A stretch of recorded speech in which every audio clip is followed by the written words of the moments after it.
So hello guys, आज हम पढ़ने वाले हैं जो पश्चिमी भारतीय चित्रशैली है ना, उनकी जो विशेष कलाकृति है ना, उनके बारे में आज हम पढ़ेंगे। ठीक है, तो ध्यान से सुन लो। जो पहले मैं बोल रही हूँ उसके बाद में डीपली पढ़ेंगे। तो जो पश्चिमी भारतीय चित्रशैली ना, जैन चित्रशैली, जिसका केंद्र गुजरात था, याद होगा सबको। तो उसके अंदर है ना जो विशेष आकृतियां बनी थी ना, सबसे पहली विशेष आकृति थी एक पारदर्शिता आकृति थी, जो है ना वस्त्रों की पारदर्शिता को दर्शाती थी। ठीक है, पहली आकृति थी जो वस्त्रों की पारदर्शिता को दर्शाती थी, और दूसरी थी कि है ना एक चित्र बनाया गया था जिसके अंदर महिला है ना घूंघट ओढ़ रखी थी, और जो उसकी ओढ़नी है ना वो गुब्बारे की आकार की थी, इतनी बड़ी थी, फूली फूली।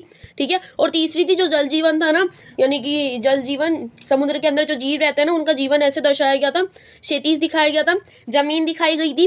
ठीक है, और जमीन, उसके अंदर जमीन के अंदर किस प्रकार जीव रह रहे हैं, और जीवों का भी चित्रित किया था, और उसके साथ साथ वनस्पतियों का भी। ठीक है, इधर तक क्लियर होगा। तो अब इधर देखो, और ये जो सारी की सारी चित्र है ना, राजस्थान चित्रशैली में बाद में देखने को मिलती है। पश्चिमी भारतीय चित्रशैली की विशेष आकृतियां देखो। पहले वस्त्रों की पारदर्शिता को चित्रित करती हुई एक विशेष आकृति बनाई गई थी। दूसरी, नायिका के सर पर ओढ़नी है जो गुब्बारे की आकृति की। ये सारे चित्र हैं, कलाकृतियां मतलब चित्र ही होता है। जल जीवन को चित्रित करती, क्षितिज, वनस्पति, जीव आदि। ठीक है, 3 आकृतियां थी जो कि बाद में 17वीं शताब्दी में राजस्थान चित्रशैली में देखने को मिलती है। ठीक है, और अगर एक और थी, चित्रों को ना ये लोग अपने आवरण से ढक लेते थे, जो कि ना राजस्थान की दरबारी चित्रशैली में और मुगल की दरबारी चित्रशैली में देखने को मिलता है। पर ये ना ये सारी जो कलाकृतियां ये पहले थी राजस्थान में, बाद में आई है। ठीक है, आगे देखो। तो सल्तनत चित्रशैली, इसके विकास देखो सीधे सीधे। जो मध्य एशिया था ना, रूस, फ्रांस, यहाँ की साइड से ना लोग आए थे,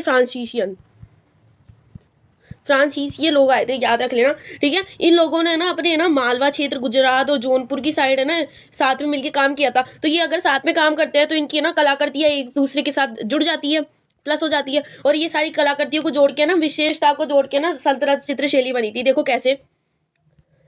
जब मध्य एशिया के कलाकार जो मालवा, गुजरात और जौनपुर, जैसे मैंने बताया था, मध्य एशिया वही फ्रांसीसियन, मालवा, जौनपुर आदि के साथ ना मिलकर कार्य करने लग गए थे। तो मिलकर कार्य करेंगे तो एक दूसरे के साथ कार्य बांट कर करेंगे, और कार्य बांटेंगे तो एक दूसरे की विशेषताएं मिल जाएगी।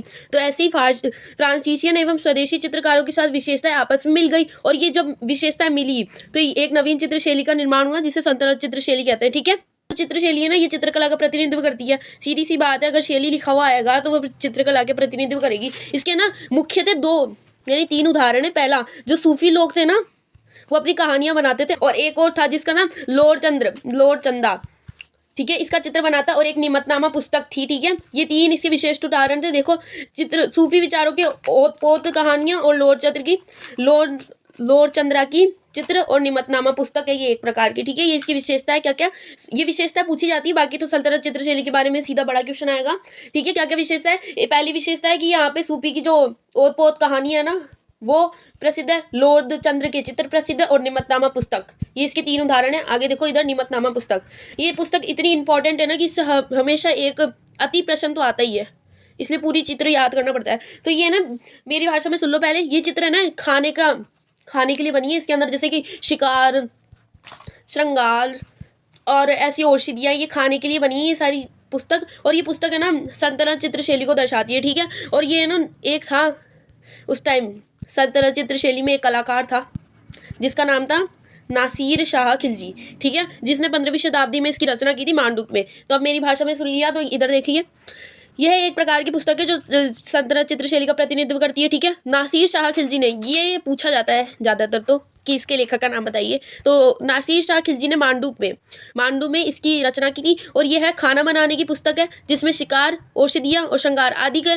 नीति निर्देशक तत्व दे रखे हैं, यानी कि किस प्रकार से शिकार करेंगे और फिर खाना बनाएंगे, औषधियों को इकट्ठा करके किस प्रकार सूप बनाएंगे। ठीक है, ये सारी चीज़ें दे रखी है। यहाँ तक क्लियर हो गया, तो आपके लिए आगे क्वेश्चन है। देखो, सल्तनत चित्रशैली किसे कहते हैं, ये आपको कमेंट बॉक्स में देना है, आंसर सारे बच्चों को देना है, क्योंकि ये इतना इजी क्वेश्चन है ना, परीक्षा में पूछेंगे इन तीनों में से एक तो। और निमतनामा क्या है, इसका निर्माण किसने किया था। पश्चिमी शैली की विशेषताएं और सल्तनत शैली की विशेषताएं बताइए। इसकी 3 विशेषताएं थी, और इसकी भी 3 विशेषताएं थी। तीनों की तीनों बता देना। Okay, bye.